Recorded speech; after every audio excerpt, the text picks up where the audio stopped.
4:30, we'll call this meeting to order. Roll call.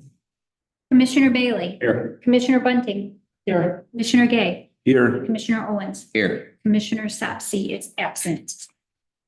Okay. Get you to do the invocations first. Sure. Bow your heads, please. Our most gracious Heavenly Father, we just thank you for the day that you've given to us and the blessings in it.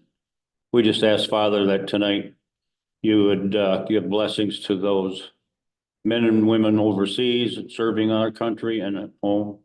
We also protections for our first responders, Father. At this time of year, Father, we know that it's getting ready. You might not tell it by the weather today, but it's getting ready for farming season. And we just want a special blessing upon all of our agricultural folks in Gratiot County that they'd have a safe and prosperous year. For it's in the name we pray, amen. Amen. Join us for the Pledge of Allegiance.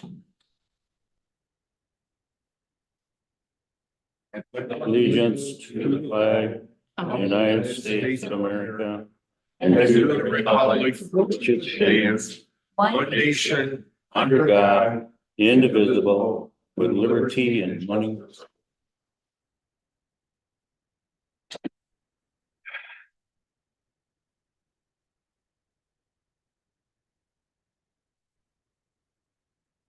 We had a couple of additions to the agenda.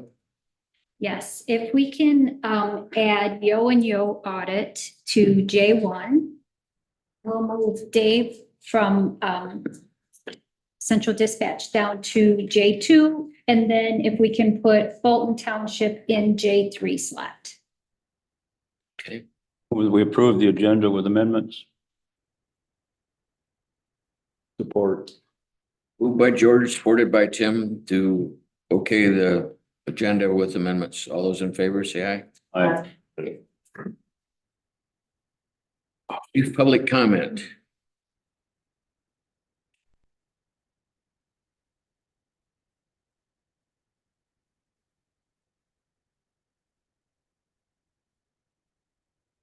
Good afternoon, everyone. I'd rather not be here today. On this cold, wet, rainy day, I'd rather be curled up on the couch enjoying a hot bowl of venison chili. But I'm here to speak up for this community. The last time I was here, Mr. Sopsey mentioned that he had not heard of any new leases for solar on farmland, and I'm wondering if that is still true today. Because I think many of us have had information that leases have been signed and activities underway in one form or another. I've talked to you folks about the devastating effects of solar panels on farmland, such as shrinking private land, economic hardships for businesses related to the agricultural industry, higher prices for food, and much, much more. At the last meeting, I told you not to let the money motivate your decisions because, as you know, there are pitfalls with these energy companies. And I imagine you will have similar struggles with the promises from the solar developers. I've had to learn a lot about zoning ordinances that are supposed to exist to protect the rights of all community members. Enjoyment of their properties. One person's property rights end where a neighbor's property begins. Everyone should have the right to enjoy their property in a safe and peaceful manner while maintaining their property values. Gratiot County's property values, especially around the solar fields, will plummet. And if you don't believe that, in a few years, I will have a home to sell you that I'm sure will be valued at half of what it is today. That is, if anyone could tolerate solar fields on 2 or 3 sides. As I stated last time, Gratiot County zoning ordinance for solar farms is one of the weakest I have seen. And the only ordinance that I could find is dated 2018. I don't know if there's updated ones from then. If there is, somebody point them out to me. I think it needs immediate attention and restructuring to protect the non-participating property owners. If this ordinance is up to date, the 25-foot setback from property lines are not enough. The decibel level that is documented is too loud. The documented height is too high. The current rules of chain link fencing are already being broken. Additionally, your ordinance states the use of berms and evergreen plantings along property lines is strongly encouraged. It is not mandatory. I will be taking this information to the Planning Commission tomorrow as well. But I would encourage you to please consider the property rights, protective local ordinances, and majority rule that come into play when solar farms are being discussed. The property rights of the few who would lease should not supersede the rights of the many whose lives will be affected by the installation of large solar farms. Zoning ordinances are written in the spirit of protecting and serving the local residents. Please remember that the energy companies and their representatives are not local residents and do not care about the spirit of the ordinances. They are a for-profit business. I would encourage you to take this information to the townships that you represent so they have the most up-to-date information and are not blindsided by negative consequences. I fully understand the law that Governor Whitmer signed taking away local zoning rights. However, there is a ballot initiative going around now, and I believe this law will be repealed when the people have a voice and the vote to keep local control. So until then, there's no reason to not have a better ordinance in place. When I was here last, I asked whose responsibility is it to make sure the solar company is following the rules. I had an answer from another commissioner. His statement to me was, it is up to the citizens to make complaints. And that then there are things that the commissions can do. The very citizens who are overlooked and have no say on how they can enjoy their home, the homeowners who are blindsided and whose peaceful lives in the country are disrupted are then supposed to be the watchdogs. Over the weekend, I drove to North Star site. The roads are terrible and the residents are not happy about it. I would encourage anybody to go check out the roads out there. I have talked about my journey and how I ended up here. Let me finish by saying, even though it looks like a dead end where my childhood home is concerned, that does not have to be the end of the story. If enough citizens in the community come together, neighborhoods and homes can be protected from the energy companies that are consuming Gratiot County. Thank you. Thank you.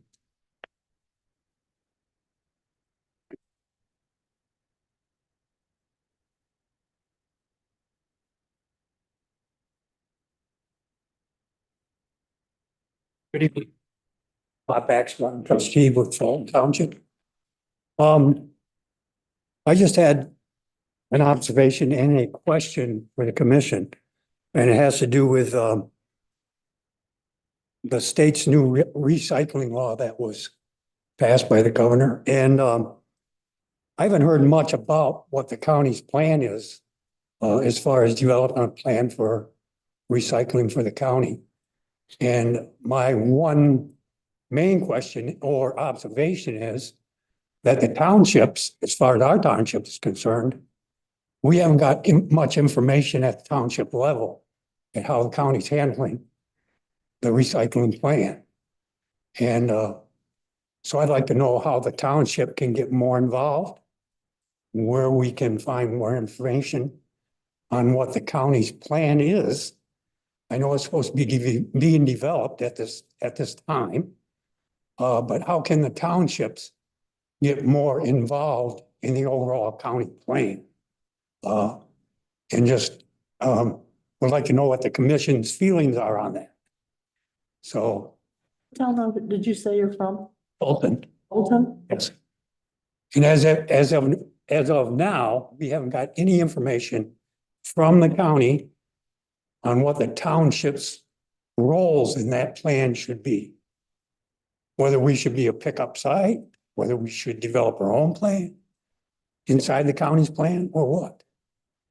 So I think it would be prudent if the county could give the townships some guidance.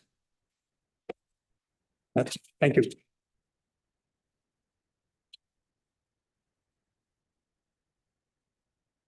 Thank you.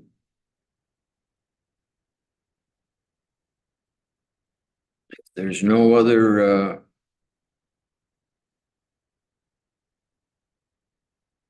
public comment, administrators report.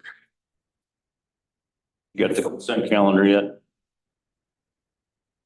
We need to approve the consent calendar. So move. Support by George, support by Tim to approve the consent calendar, excuse me. All those in favor say aye. Aye. Now we're at the administrators report. Well, I am happy to report that last week I was on vacation. We will be reaching out to the townships and the cities, villages regarding the waste management planning process. Once we have process identified that we're gonna work with. If you would like to leave your information with Sheila Barnaby in the administration office before you leave tonight, we will make sure that you are on a list of individuals that gets the regular updates. Outside of that, unfortunately, I do not have an update for the board as I have been absent. You're forgiven. Thank you. Thank you. Jan? I had a meeting at Elma, right where you were at too, and, last week. And, that's the only meeting I've had. Good. George? I attended the Breckenridge Village meeting on the 25th. They're finishing up their new downtown park. In May, there'll be, I believe there's gonna be a ribbon cutting in May, but I'll let you know on that. And then on the 27th, we had a Board of Health meeting this one was at Ithaca, so I didn't have to go very far. So, everything was good there. Still talking, getting state updates on the proposed sewer septic law that they're proposing. There's been many changes to it, so there's no sense of going into it because we don't know what it's gonna come as it comes out. All we know is that if they go with the original proposal of 5 years, we will have to double the staff. And I'm just talking about our health department will have to double the staff just to check septic tanks. Do you know what that means? Double the staff, Because of why? because you gotta check all the septic tanks. You Oh, gotta check them every 5 years. That's what their propose is.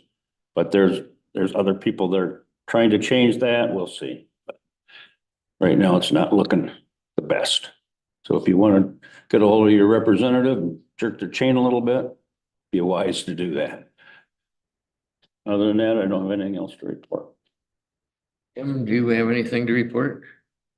Well, my township meetings are next week and the Alma City Commission's next. I did go, I'm the only commissioner goes to this, but I did go to the Republican meeting at the bowling alley. And a guy that he runs Brett runs the Alma transit system. He's introduced himself and he's running for sheriff. Tell that to the guy in the second row there. I'm sure he knows it. He knows. I think there's another person too besides, Tom there's Clark. three. Yeah, short, Tom Clark. short bald-headed guy. who's the other one? It's Tom Clark. Tom Clark, he, Is there just three of the you? animal control. Or get till April what? 23rd. Well, Chuck Murphy says it's a very important office. Brett he has 25 years experience. A lot of politics. I guess that it doesn't relate too much to the board. We're all Republicans.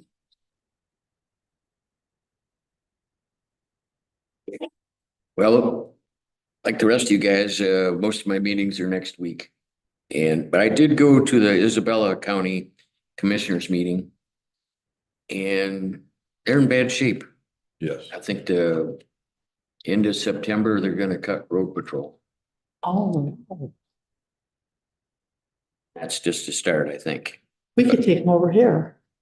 Well, that's what I initially thought we could We could go recruit to, them. we could go to the next meeting. Because we're short, aren't we? Deputies? Are we still short, Mike? Yes, and I had discussions with some deputies up there, and I'll leave it at that. Okay. It is sad. I've just heard, I've friends that live up there and they said that they turned those villages down and but I don't think that has a lot to do with why they're having other problems. Well, if the village had passed, they wouldn't have to laid off the road patrol. Okay, consideration of new business, yo and yo. It may be out of line, but you're not gonna read all the stuff from these books here. Be like the last one, should be quick and painless. Okay, I promise it'll be quick and plain. Paraphrase it. We have questions. So it won't be quick. Way to have it so layman can. I like to drive these guys a little crazy once in a while. All right. Well, the good news is I am not running for sheriff.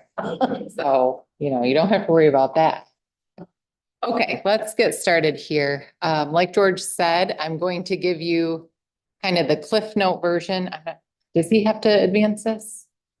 I might have to flip the switch on the side. Let's see. There we go. Okay. I'm going to give you the Cliff Note version of the audit, even though within your actual reports, there's a lot more information. So to start out with, the county received an unmodified or clean audit opinion. So that means that we believe the information presented within your statements has been done so accurately and fairly given the rules that you're required to follow.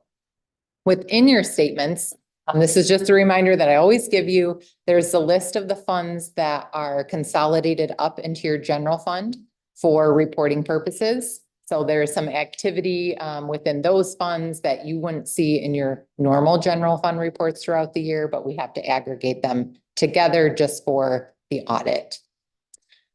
This year, as far as capital asset replacement goes, you put in about $834,000 into improvements and new equipment versus about $583,000 of depreciation expense. So this year you had more going into capital outlay than what you were depreciating. Kind of high level on the drainage district side, we always just talk briefly about the levels of debt within that particular area. So for this fiscal year, they issued about 1.06 million and they repaid about 1.47 million. So overall, debt at the end of the fiscal year within just the drainage districts was about $11 million. Okay, the next few slides, we're going to touch on the general fund and numbers that we see there. So here are the revenue figures for the past 3 fiscal years. You can tell that property taxes is obviously the most significant revenue source for the general fund. For this particular year, coming in just over $10 million. Because you are a 9/30 fiscal year end, there is always this unusual or more unusual fluctuation in your property tax revenue. And it's related to timing.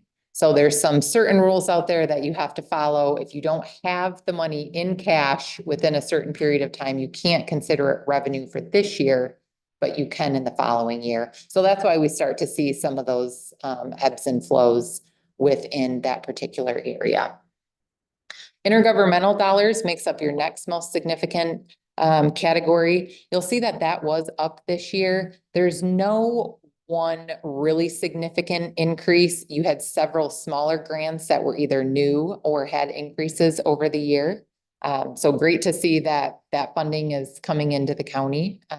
Obviously, that means expenses are going to go up to correlate with those, but that's fine because you have the revenue coming in. A couple other just small items to point out within your other category. While it's not as significant, you will see that it did increase this year. That is going to be related to interest income. There was a significant amount more, about 236,000 more that came in interest income, which is, we're seeing that throughout all the municipalities that we're currently auditing, but that's. Are the wind turbines there? That is going to flow through property taxes.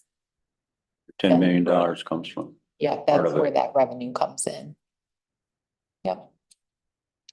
And then the last set of numbers there relates to your transfers in.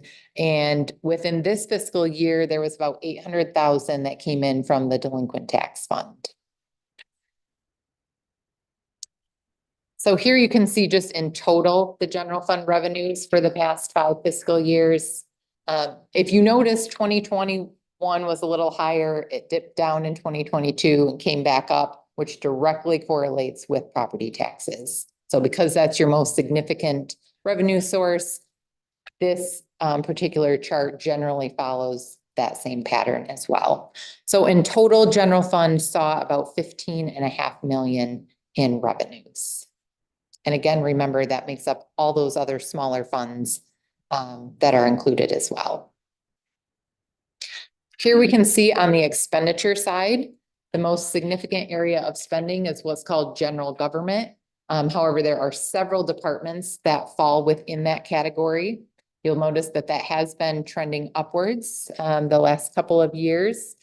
There, other than the district court, which had the most significant increase, I think they went up maybe 180 some thousand this year. The rest of the increase is smaller incremental increases across several departments.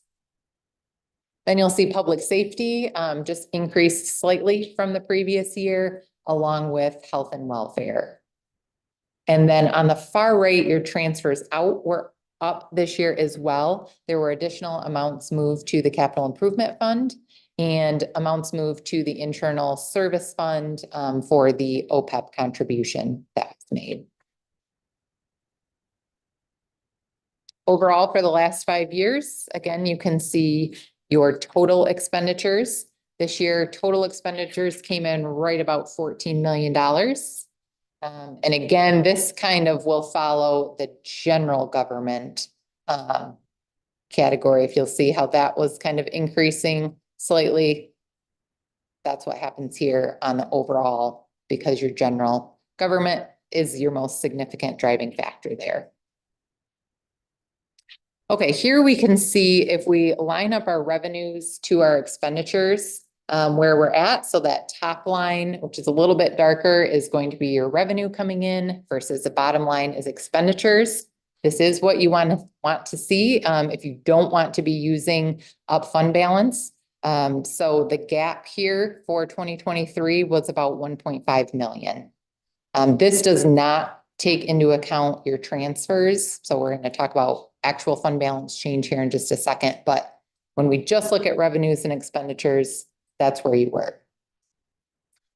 So if we factor in the transfer ins and transfer outs during the year as well, this gets us our true change in your fund balance. So you'll see here that it did increase from 2022 and it was up about 1.34 million for the year. Something else that you'll notice is that now here in 2023, we have more of a red shading to our bar here. That's related to what's called assigned fund balance. So it's where you've said, we know we have fund balance sitting out there and we know there are some certain purposes that we want to use those dollars for. Here's why we're going to set them aside in the dollar amount. So you had two major categories. First, there was about 1.5 million set aside for future building renovations. And then another million set aside to potentially pay down OPEB or your future retired healthcare cost obligations. So that is not a set in stone number. You can change it. You can change your mind about what you spend it on, but it is always prudent, I think, to think about what you're going to be doing with your fund balance. And this is a good way to show, here are the things that we know are probably going to need to be addressed in the near future. And we're factoring in using up some of this fund balance to take care of the needs that we have. Switching gears, we're just going to briefly touch on the delinquent tax revolving fund. So the top line here gives you total net position in that fund. So that's where I take all the assets that that fund has and subtract all of its liabilities. That's what gets me net position. So that comes in at about 7.89 million for the fiscal year. The other number you want to look at within that fund is, okay, if I have all this net position, how much of it is really liquid? What is in cash or maybe investments? So that number comes in at about 6.96 million. So the majority of what you do have sitting in your net position is related to cash and investments. All right, long-term obligations of the county, not the component units such as the drainage district. The bonds continue to be paid down. There's about 2.4 million left on the pension bond. So that's your most significant debt there. Your compensated absences change quite minimally. Your leases are almost completely paid off. Although if you enter into new leases, they'll just come back on, but that's completely fine. You will see the one alarming or seemingly alarming change on here is your net pension liability. And this was a rough year for net pension liabilities based on the timing of when your actuarial report is dated and what the market was doing at that time. So this reflects the market at December of 2022, which did not fare so well. So within your pension activity, the market saw about a $4 million decrease in your overall assets. And you also had to make about 2.2 million in overall payments out of your system. So that's about 6.2 million, which is about the difference from 2022 to 2023's number. So obviously the market was significantly better December of 2023. So we'll end up seeing this come back down. So it's a little bit of a timing issue and how challenging the market was at that actuarial date. Then you'll see. 2 meetings ago, we had Marnie from MERS here. She presented. And she talked to you about the smoothing factor that they use and apply.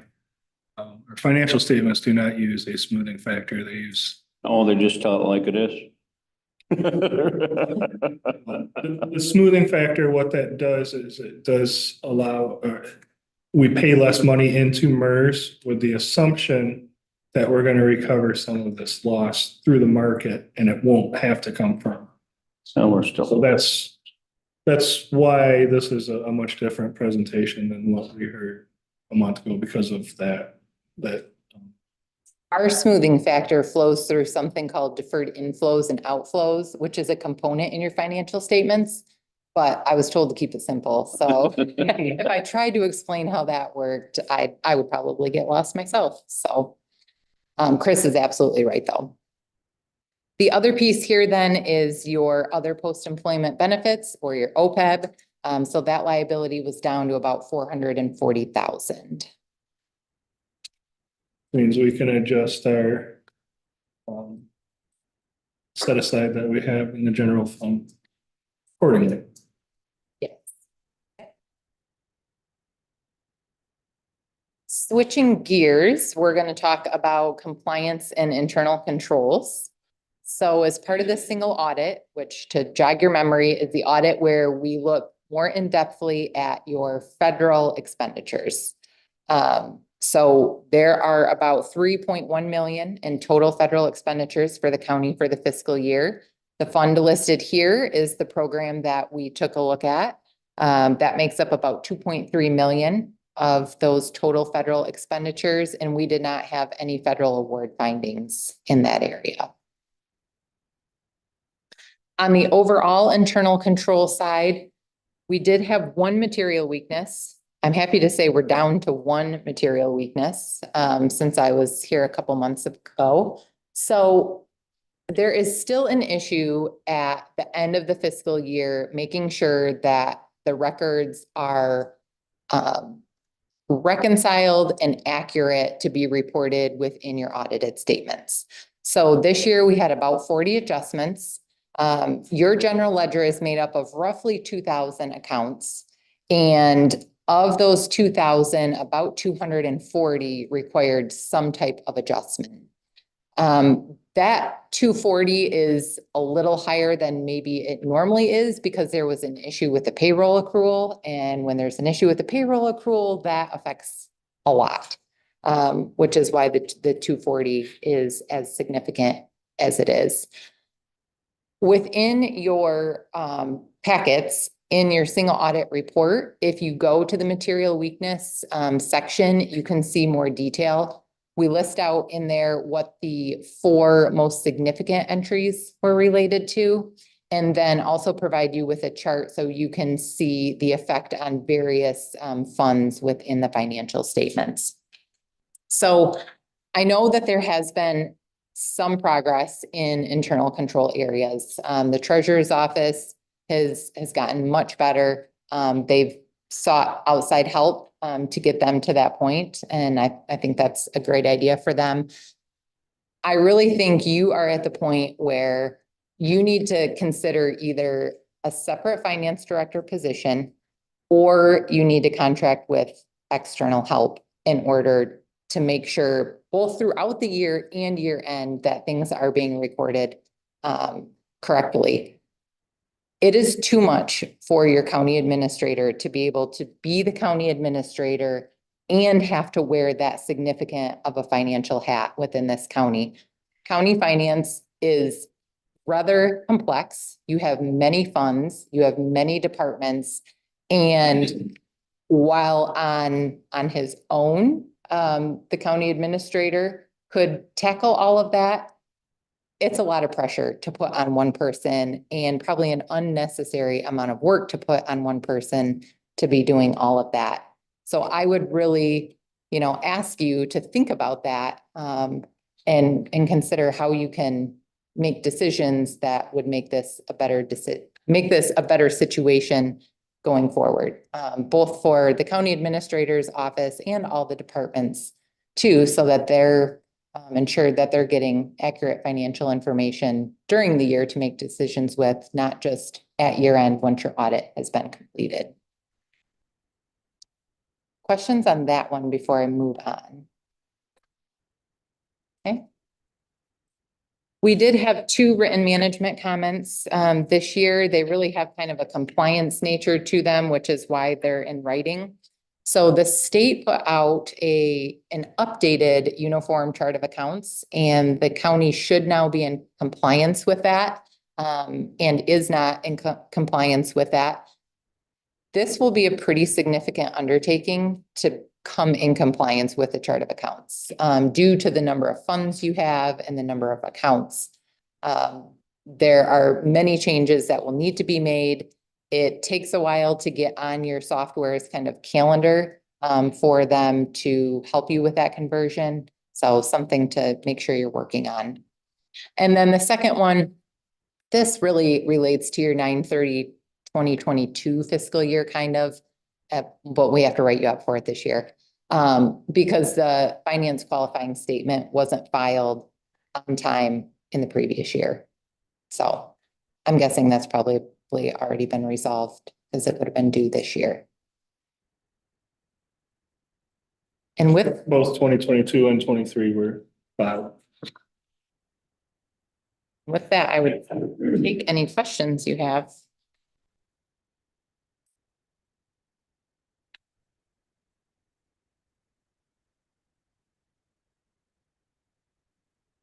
Just kidding, I said a lot of questions. I probably will read the book, and if I have any questions, I can call you.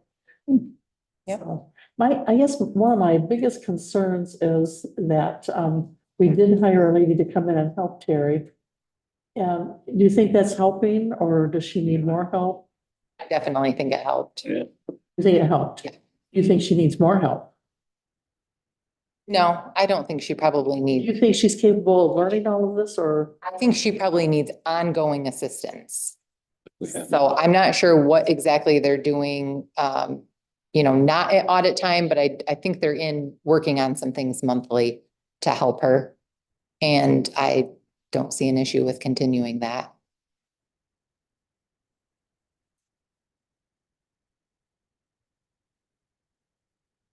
You, Okay, thank you. please forgive me for thinking you might give a long report.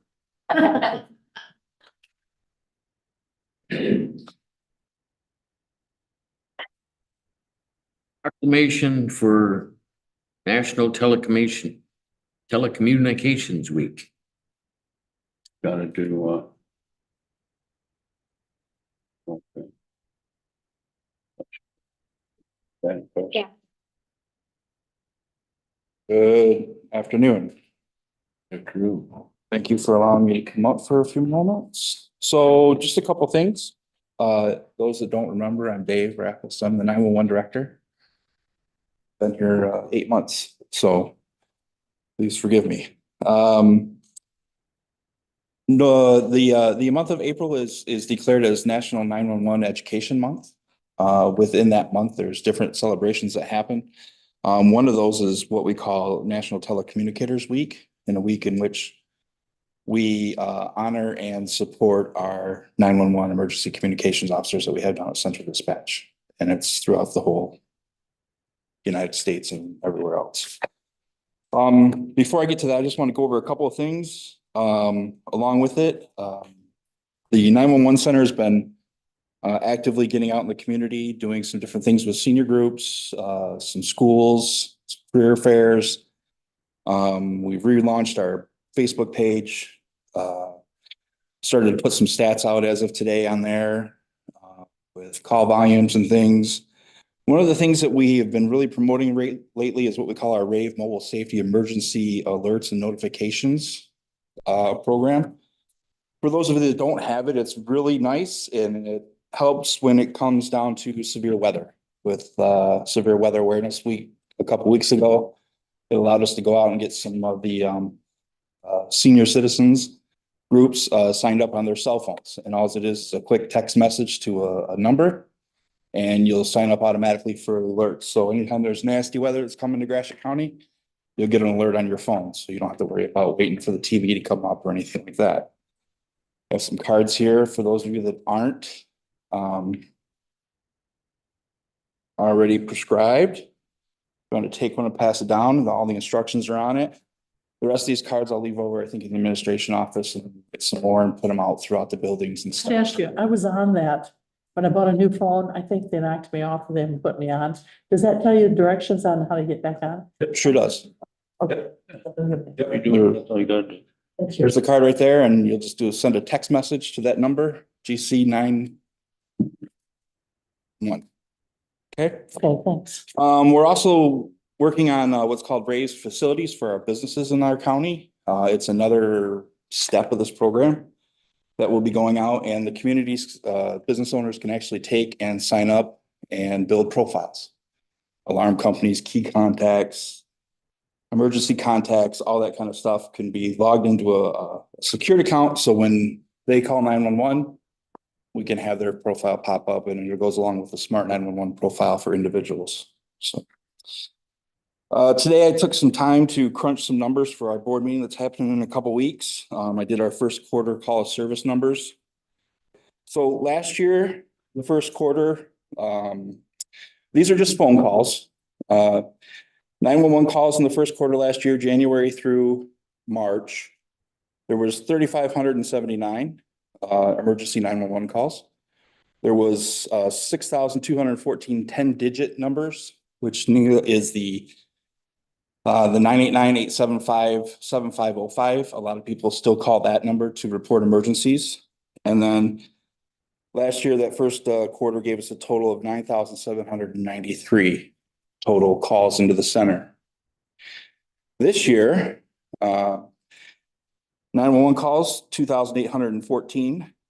10-digit calls, 6,266, for a total of 9,080 calls so far this year.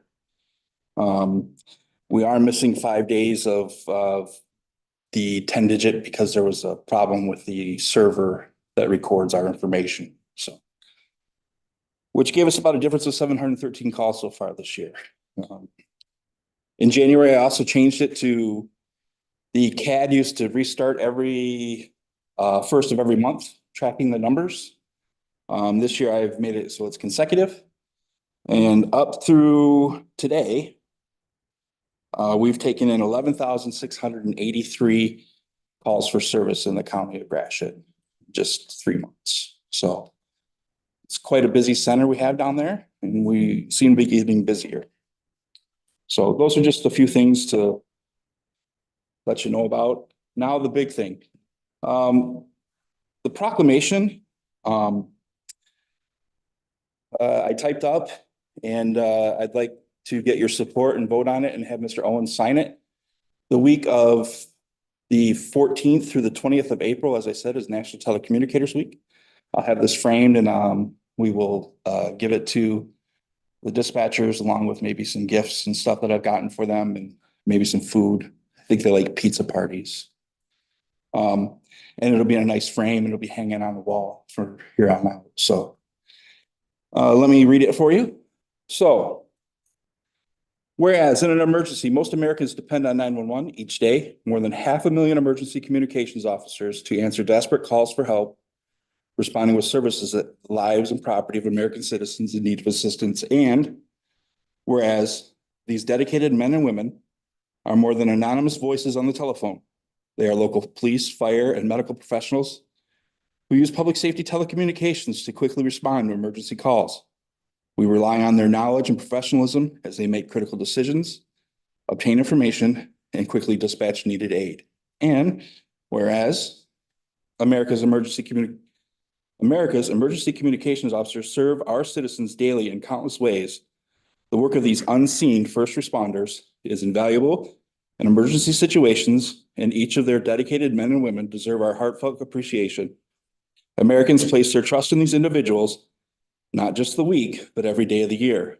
This week is a time for a grateful nation to show an appreciation and to recognize that our health, safety, and well-being are often dependent on the commitment and steadfast devotion of emergency communications officers. And, whereas emergency communication officers of Gratiot County Central Dispatch Authority have contributed substantially to the apprehension of criminals, suspension of fires, treatment of patients, with each emergency communications officer exhibiting compassion, understanding, and professionalism during the performance of their job.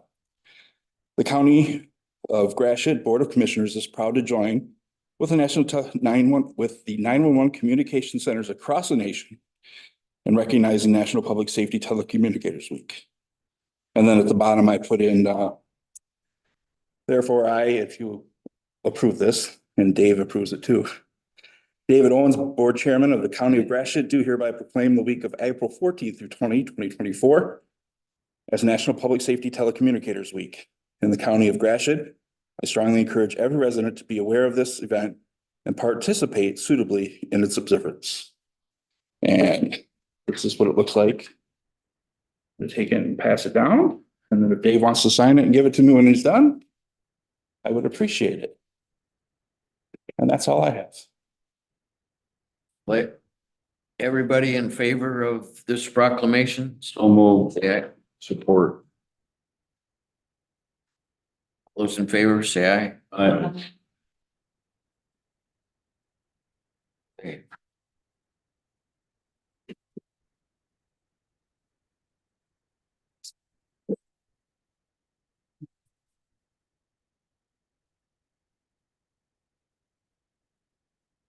Oh, Fulton Township. Next. On Friday, the Fulton Township Supervisor Doug Anderson contacted me and asked if I would bring to this board an amendment to their American Rescue Plan funding project contracts. In a nutshell, what happened is they have 4 projects that they came to the board and were approved for. 2 of them they went over budget on, 2 of them they went under budget on.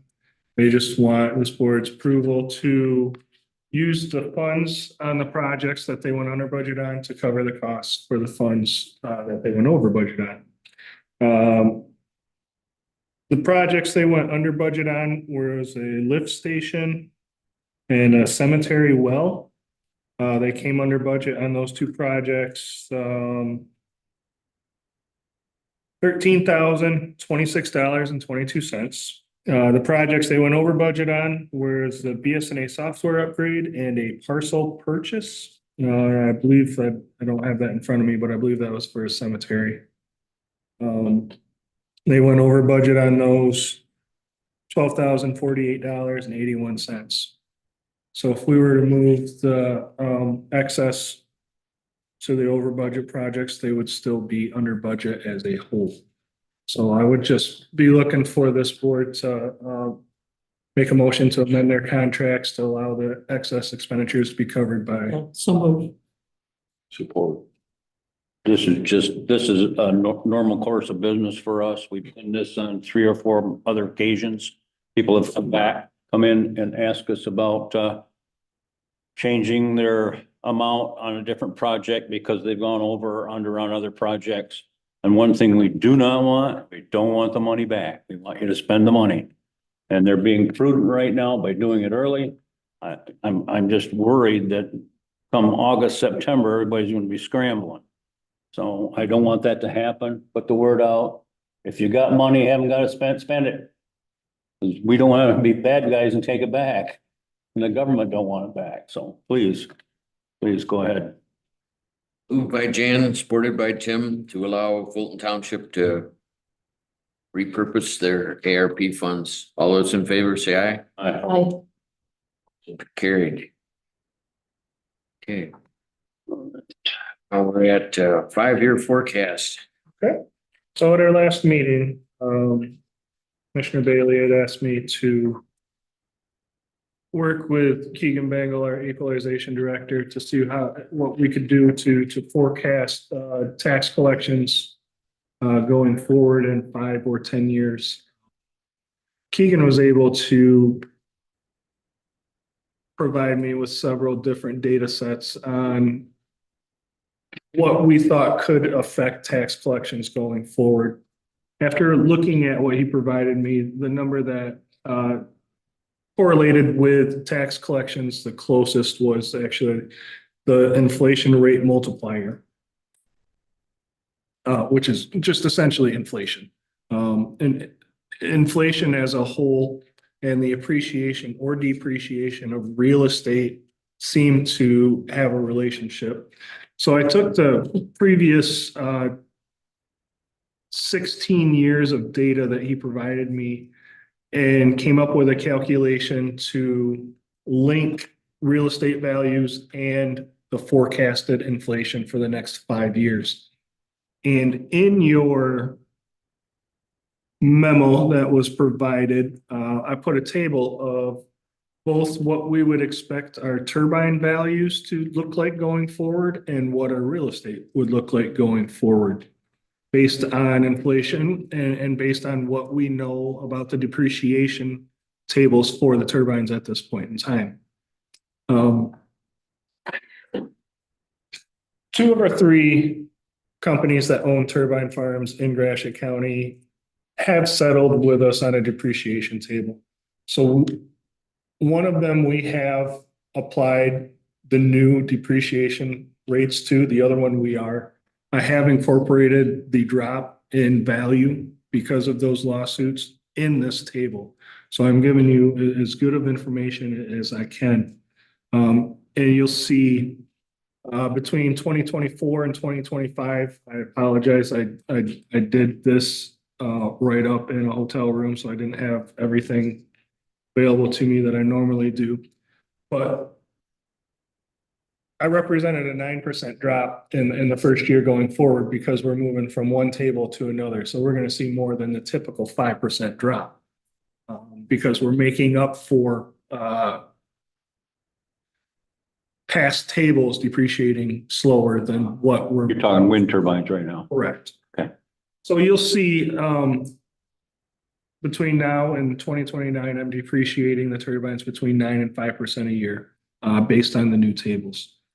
For real estate, I tied the inflation rate to the value of the properties, and that's how I projected what our current real estate would be valued at and then thus taxed at.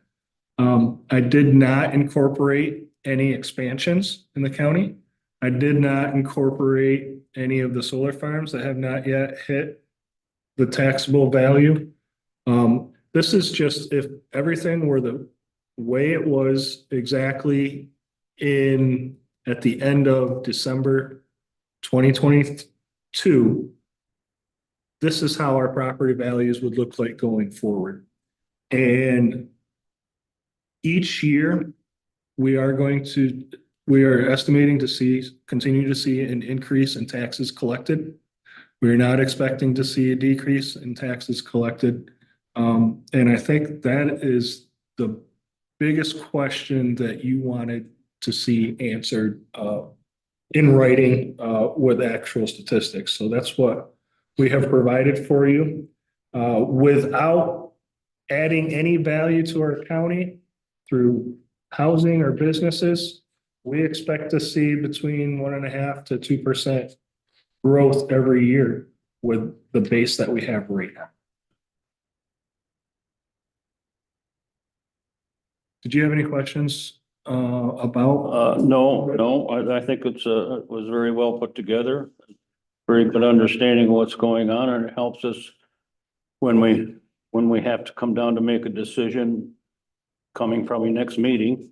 We've got a better understanding that the decisions that we make will benefit not only the employees of Gratiot County, but the people of Gratiot County. Because we don't want to have to hurt people. So we have, Sheila and I have begun putting together the actual finance packet of how much this will cost per position so that we know an exact number, that we're not going into it blind. We have begun meeting with department heads and going over what their departments could look like to make sure that there isn't something that's missed, something that is erroneous. So any adjustments will be made by next meeting, I would assume. yes, yep, that is the plan. We want to have it airtight before we'll be looking at it and making a decision. Yeah. Okay, thank you.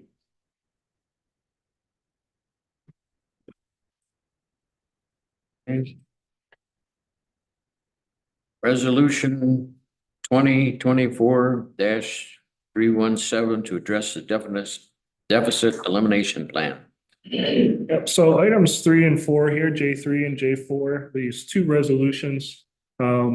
Anytime that we submit an audit to the state of Michigan and there's a deficit in a fund, I have to bring that to this board so you are aware of it and show you what the plan is to eliminate that deficit. We have to have a resolution, it has to be signed, and then it has to be submitted to the state. So the state knows that you know that we had an issue with one of our funds. So these two funds right here were part of a GASB implementation 2 years ago, where we completely changed the accounting on how the courts were collecting funds and then sending that money to the state of Michigan. There were a few bumps along the way of implementing that process. Some of the money was deposited in a fund that we were no longer using, which created these deficits. This has since been rectified, and these resolutions are filling the requirement that Gratiot County owes to the state to make sure that you are aware of that. Typically, this would have been done a year ago, but because the audit was done late, it is being done now. And the presentation from Ally just a little bit ago, the 2023 audit did not result in any funds that had deficits. So that in itself should show you that we did correct this problem. So I would ask that you would. I have a question on that. Is there any late fees on this? For the deficits, no, because we have a pooled bank account here. So all of our funds are in the same bank account. So if one runs a deficit, it borrows money from another fund. Okay. So as far as late fees, no, one fund will charge another fund interest. But Internal. right, it is internal. So I would ask that this board would pass these resolutions so I could get them signed and forward them on to the state of Michigan to ensure that we get our state revenue sharing. Yes, we want to get our state revenue sharing. And we make the motion that we adopt resolution 710 and resolution 713 as presented. Second up. It's 317 and 318. 710 and 713 are the fund numbers. Oh, I'm sorry. Oh, that's fine. Okay. Motion by Jan, supported by Tim. No, wasn't it George? Motion by George George, George made the motion. pardon me. and made the second. It's the opposite of what I said. Matter. To adopt these two resolutions, all those, this is money. We should have a roll call. Commissioner Bunting, Yes. Commissioner Gay, Yes. Commissioner Bailey. Yes. Commissioner Owens, Yes. and Sapsi is absent. Thank you. Yep, that concludes, my business. Good.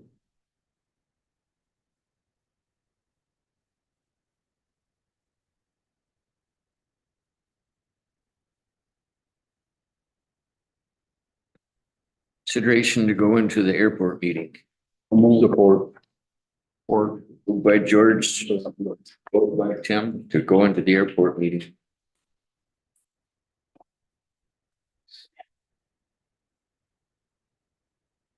Very good. Any public comment? Consideration to approve the communications. Moved by George, supported by Tim to approve the communications. All in favor, say aye. I, A new business. Manager update.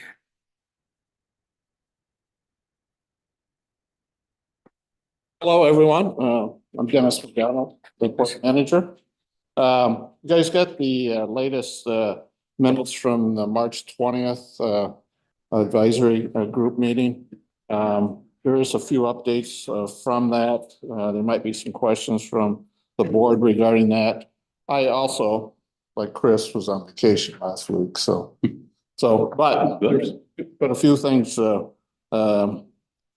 happening at the same time.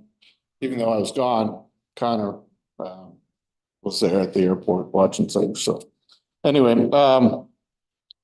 we want to just touch base on some of the business items, fuel tank project.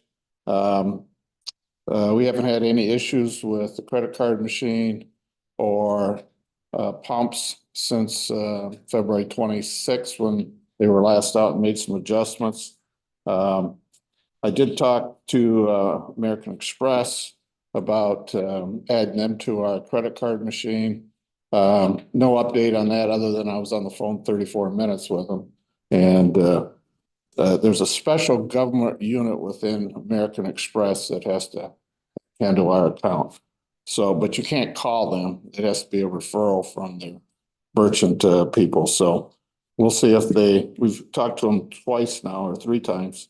So we'll see if we get a call back on that.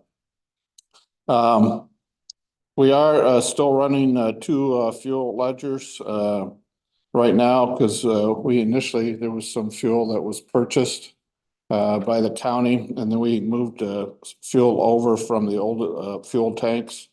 So we're keeping a separate ledger on what is the county purchases and then what 3 Point is actually using. So in fact, I just finished March 31st data and sent it to Chris and Becky this week or today.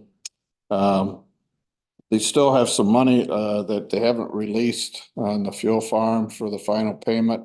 We're still waiting on some manuals. They're supposed to provide us with 2 3-ring binders, which has all the equipment in it so that we'll be able to maintenance and stuff that we might have to do on a periodic basis. I did get a bid recently, just last week, from Sparling Corp. To empty the tanks. There's about 750 gallons left in the old tanks, and to get filtered and moved to the new tanks. And then we'll be in a position to move ahead with tank removal and stuff. So I don't know if we want to go through the advisory on that or move ahead on trying to get some additional bids on that piece of it. We don't need an advisory committee. That has to be done. So, Yeah, well, it's a question whether we want to try to see if we can get some bids that might be well, a little lower. We'll bid it out and yeah, It's normal course of business here, so that's. Well, it's $3,800, so it isn't Yeah. a big item, so. The RFP for the engineering firm, I reviewed that since that meeting, and I think, that has probably been sent up to the state to move forward with, engineering firm, piece of it. Roof repair, before I came here today, it was raining and I went and checked. We still got a little drip around the drain on that roof. They did come back. They did some work, on the back side of the building, next to the building. But we still got a little drain, drip there, so, I talked to Tony about that. He's gonna follow up. Tree trimming, we sent letters out. We have some trees in, runway 9, runway 18 that are not on airport property. There are easements that the airport has.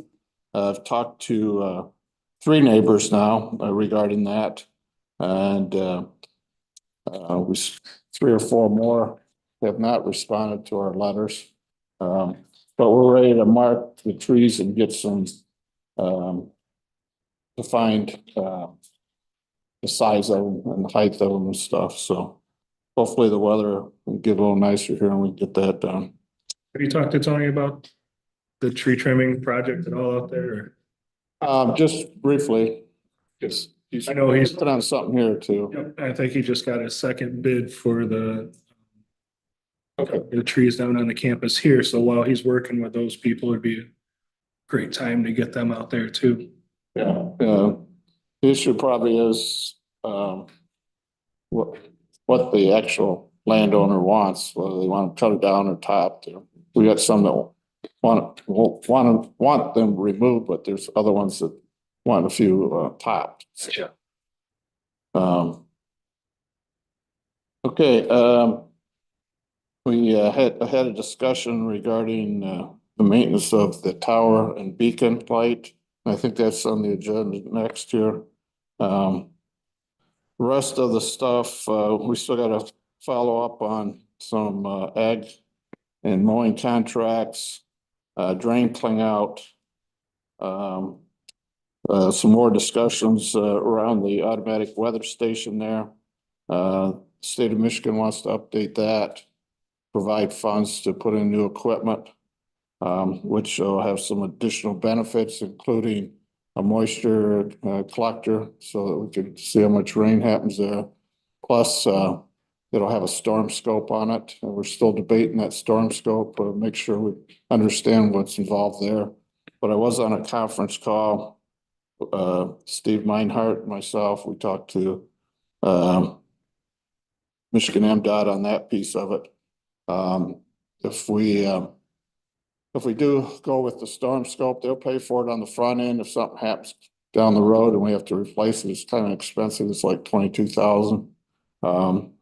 But at that point, if we didn't see the benefit, they can remove it, and not replace it. So, and they're supposed to last a long time, but we'll just have to take their word for that. So.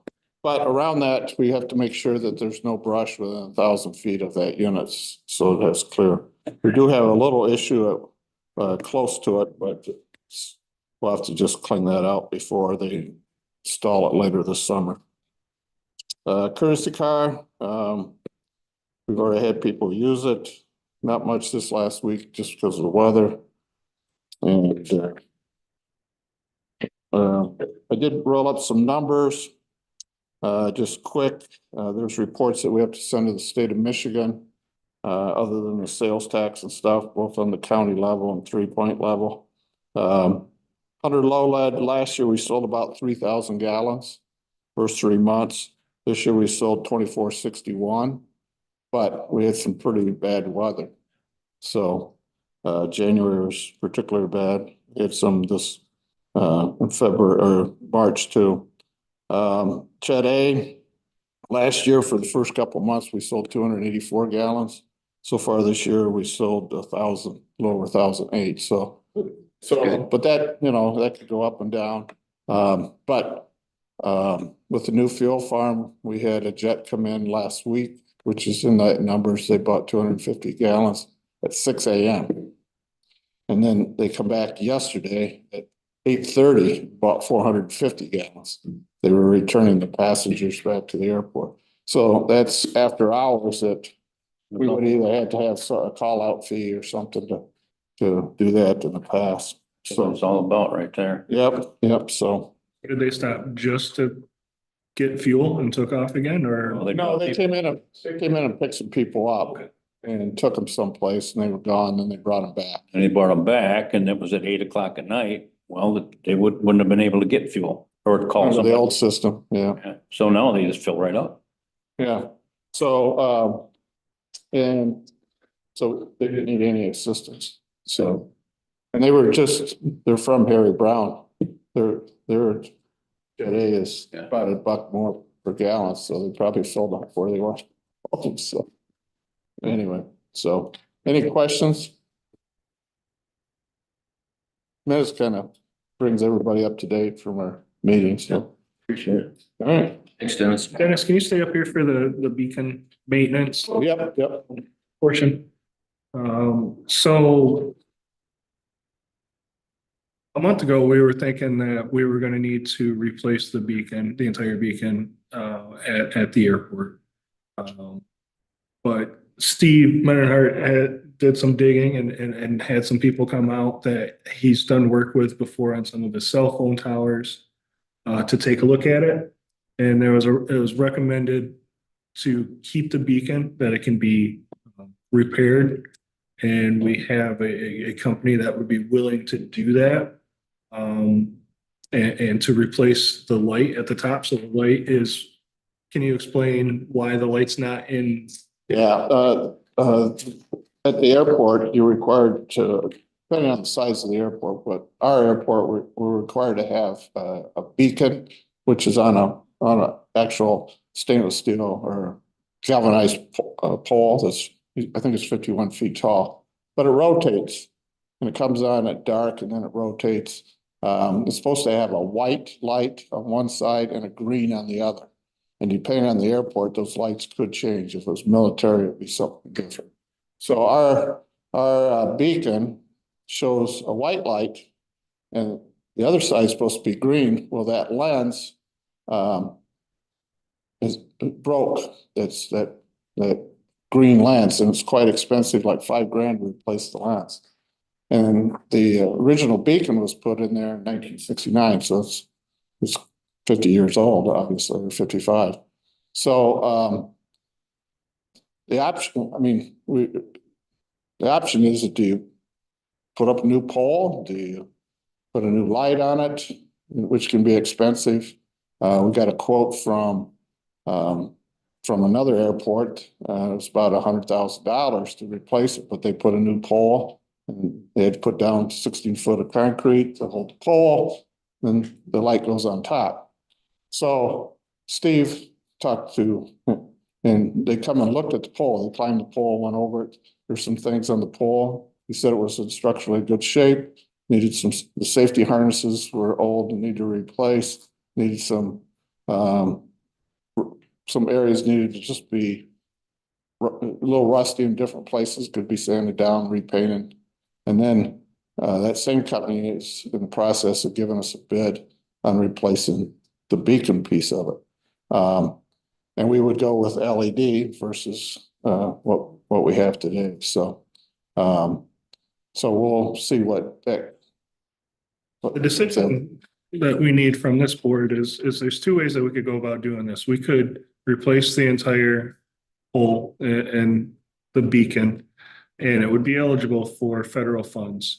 It would be approximately $100,000 project, like you said. The problem being is we're out of compliance. And it's we'd be at the mercy of the state and the feds to get this project done. And it could take 2, 3, 4, 5 years before they would get to us for this project. The other option would be to put it to bid to a company like the one that came out to repair it and replace the light. And that would cost probably somewhere in the neighborhood of $10,000 to $17,000 to do that. And this is just a guess. We have a partial quote, but we don't know what the rest of the quote would be yet. But then that money would come out of the airport's pockets. So that's the decision that needs to be, do we want to fix this right away? Repair what we have and eat the cost? Or do we want to be at the mercy of getting this project approved by the feds and hopefully getting it done in the next 5 years? If we were to do the federal approach, we would still be on the hook for approximately $5,000 to $7,000 as our local match also. So that would still cost us money. So if you have any questions on what I just got a comment. This is a safety issue. Plain and simple. If you depend on the government, they may get to you in 5 years, you may get a light. But in the meantime, if there's a problem and it involves not seeing that light or whatever, guess who's on the hook? Gratiot County. To me, getting it repaired and getting it fixed is the most logical way to go. I agree. Seemed like a no-brainer to me. Exactly. I agree. And so then I will make a motion that we are allowed to spend up to $25,000 on repairing that light. Second it. Moved by George, supported by Jan, to approve up to $25,000 to replace the beacon light at the airport. You said 17,000. Well, I put enough in there. I put up to, so we didn't have to come back and talk to us if it was 18,000, you know. How That's do you cut that though, Tim? All those in favor say aye. Okay, motion carried. Motion carried.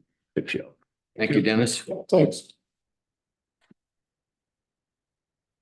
Without any questions, that's all that we have for you for the airport authority. Okay, then I make a motion that we suspend the airport meeting and go back into the regular meeting. Support. Motion by George, support by Tim, to get out of the airport meeting and go back into the general meeting.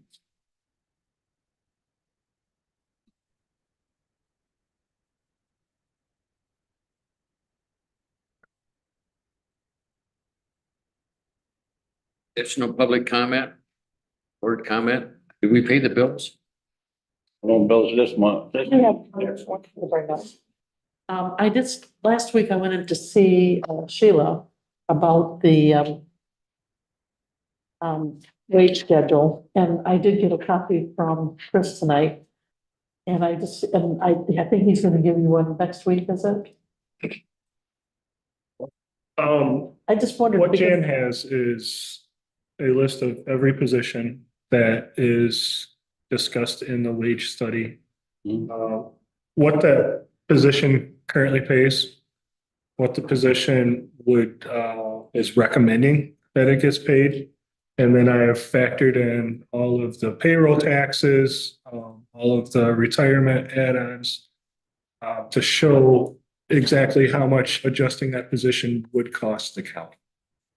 And I think Jan is wondering if that is something that we would like to bring to the meeting, as part of our discussion at the next meeting, or if you would like to make an appointment, I'm seeing in my office, or if that's something that you would prefer, you just leave to administration to handle. But Well, I have talked to Dave already, and I've got a printout. I just wondered if anybody else would like to have one ahead of time. And it gives you a chance to look it over and to, we talked about it the last time, 350,000. So I was surprised it was a little bit more. And I just, we're gonna have a lot to talk about. It's gonna be with all the extras, $478,910.30. And I thought you guys might want to sit down and really, Yep. I mean, I've spent 10 hours on this already, just doing numbers and going back and forth and, Is it about the hourly wage? yeah, this is the hourly wage, yes. And I thought I could do it about, I let it go to yesterday or a couple of days ago and didn't realize, wow, there's a lot to this. And the big question I've asked Chris is that in 3 months, is somebody gonna come to us and say, you know, I think I need more money, I don't think I think that, you know, I mean, there's all kinds of excuses, but I would like to see this kind of be put to rest. Let's make sure that we're doing this, get it over with and being fair. I agree with that, Jan. That's why we're doing this. Yeah, and Tired of people coming and asking for money and within a budget year. We want to get it done. yeah, get it Be over done. with it. Yes, but People can also, start using their budget. also on this sheet, the thing that I have realized is that we're going from 4% up to as high as in the 20s and 30s% increase in wages. And I think that's very important. Not only, the thing I have here, the only thing that's missing is how many years have they been there? And I don't think it has to do with work. When you go to work, you have 8 hours.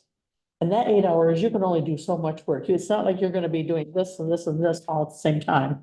You're gonna do one thing at a time. And so therefore you are gonna be busy. And I can't understand when somebody comes in and says, well, I've got a new job now. I'm now gonna be making copies or something like that, and they want a raise. I don't see, Well, it's You can do within that wage study, it explains everything really well. yeah, And we shouldn't have to. And we've been over 2 years talking to department heads and everyone else involved. This is the plan. that's why I'm asking. Forward, Yeah. hopefully we can put it to bed. The hourly workers can't work over 40 hours a week. No, they can, they would get time and a half, wouldn't they? Yeah, but is there a policy where you don't do that? What our policy for overtime says is that if you are going to, you have to get permission from your director to work overtime. If it's going to be a reoccurring event, then you have to get permission from administration or present to the board.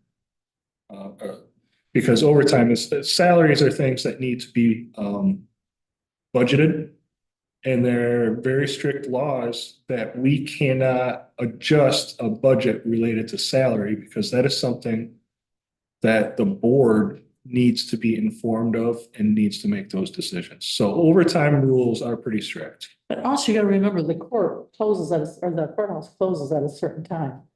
And so the other day I got caught in here after hours, you have to call the police to come over and let you out. So most people are gonna get out on time.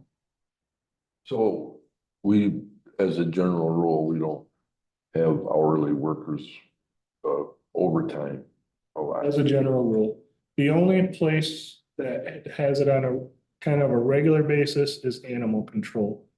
Because they take turns coming in on the weekends to take care of the animals, Yeah. so.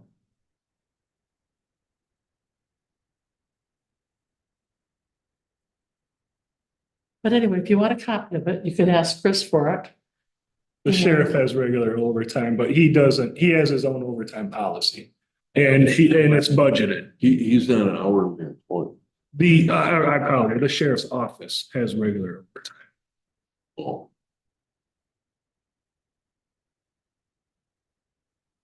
Is there anything else? For adjournment. Support. Moved by George, supported by Tim to adjourn. Or adjourned at 5:50.